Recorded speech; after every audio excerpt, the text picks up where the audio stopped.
Like Job, he went through all these horrible things. He received everything back and more, but that doesn't happen for every believer. The ones that we mentioned earlier, maybe the believer who was martyred, maybe the believer who has a terminal diagnosis. That's not every believer's story, but what happens when we're in that place of suffering and going through those hard things? And I think that is where we have that shift in perspective, where we have an eternity mindset.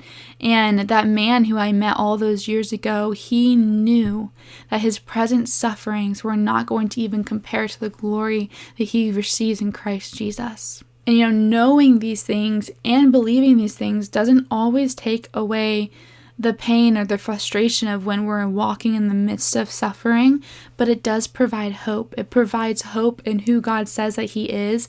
It provides hope in the future that we had with Him for eternity. And there is so much that can be brought about in our lives when we're loving the Lord, when we're pursuing Him in the midst of walking in that type of suffering and those type of hardships.